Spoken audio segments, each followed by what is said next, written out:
Hey everybody, welcome back to Shock and Schlock. I'm your host, Herschel Gillis, and today it's Saturday. We have the dumb shark mask. I got terrible audio. That can only mean one thing. Shark Saturday. Today, I'm not actually looking at a bad shark movie. I'm making a video talking about a good movie that makes fun of bad movies. That is Bad CGI Sharks. From SRS Cinema, came out in 2019. And Bad CGI Sharks follows the story of a man and his brother who just came back into his life. They haven't seen each other for years, and one of the brothers just sort of stumbles back into the more successful one's life, kind of bringing his trail of dysfunction with him, and they have to learn to be brothers with each other. But the other thing is that the more successful brother is an animator, and he works on these bad shark movies.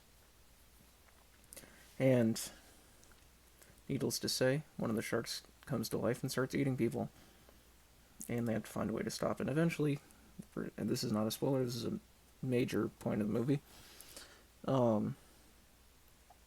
The younger or older, I forgot which, but the dysfunctional brother finds out that the script for a shark movie that they were writing when they were kids is coming to life, and that's what's happening.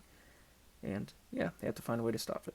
Now, I said before, this is a good movie making fun of bad movies. Now, the sharks in this are bad CGI sharks.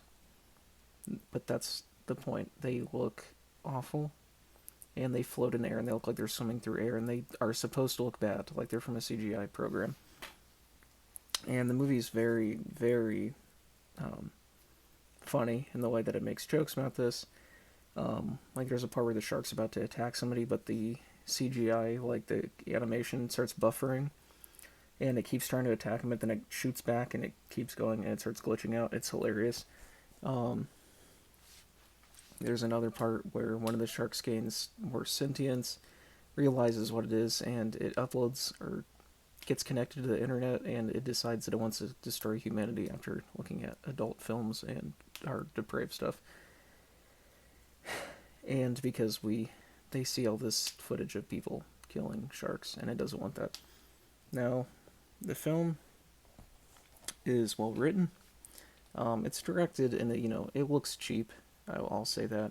It's definitely an independent, low budget movie, but it has its own charm to that. The acting is pretty decent, actually, from the two leads. Their relationship is actually pretty well written out. And while it's not anything that's going to blow anybody's mind, it does its duty there pretty well.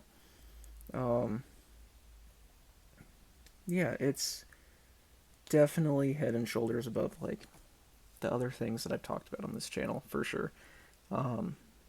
Even the shark attack scenes are self-aware and stuff, and there's a lot of funny jokes and moments in this that I'm not going to spoil here, even though I want to because it's hilarious and I want to talk about it.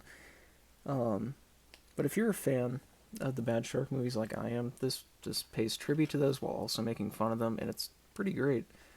There's sharks pretty much in the entire movie, which is always something that's enjoyable. The brothers together, like I said, are funny. There's a few other characters in this that are also just really funny. It feels like I don't know. It's definitely like a direct-to-video comedy film, but smarter than those in a lot of ways. I think the closest thing that I can compare this to would be something like Addison Bennick's Psycho Ape, which check out my review of that if you haven't, and check out my interview with Addison. He's a great guy. But that sort of self-aware, not really parody, but poking fun at the genre that it's making fun of there. And yeah, it's a great time. SRS, as I've talked about in the past, one of my favorite distribution labels. They always put out fun indie movies, even when they're not great. They always have something of quality or a aspect of them that I appreciate. And this one is probably my favorite. I actually watched this one originally on Tubi TV. And I liked it so well that I went out and bought a copy for my collection. And being on Tubi TV, you don't really have an excuse not to watch it. I mean, if you like this type of movie, it's free to watch there. It's pretty short, It's quick paced. There's no boring parts. It's shot competently. The acting is good. It's funny. Um, it's also worth noting that the sharks are bad CGI in this, but the the CGI sharks still look better than the sharks from Sharkula, Shark Exorcist, and a whole lot of those other bad movies. Even when they're intentionally bad, which I find hilarious. And even based on like the cover, like this retro, like 80s, you know, pixel, like it's eating cars and everything. This is like, if you like the cover, you're gonna like the movie. This is one of those cases. Like, this is like an idea of like what the movie is. It doesn't take itself super seriously. Just a fun, silly comedy poking fun at those stupid bad shark movies. The people that made this actually have a YouTube channel as well, which I'm going to link down below. Majama Jams, where they talk about movies and everything as well, so you can tell that it was made by a group of people that appreciate the type of cinema that they're making fun of as well. So yeah, highly recommended actually. I'm not going to spoil too much here, and I'm not going to keep going on about it. You should just go watch it. It's on Tubi TV, so no excuse not to. By far my favorite movie that I've talked about on Shark Saturday. And yeah, I want to apologize for not uploading a Shark Saturday last week. It came down with food poisoning and just wasn't able to do it. But yeah, that's it for that review. Keep an eye out for more reviews this week. I'm going to be bringing a couple of extreme things and a new Shark Saturday this week, hopefully, as well. Going to be doing a dead format collection video as well, because I have had my own mixtapes added to the catalog of dead format films releases and want to talk about that, so keep an eye out for those. And as always, I'm your host, Herschel Gillis, signing off for today. Zero thoughts, zero editing, zero planning, zero brain cells. It's the Shock and Shock way. Garrow Gang out. Keep an eye out for those videos, and once again, thanks for watching, guys.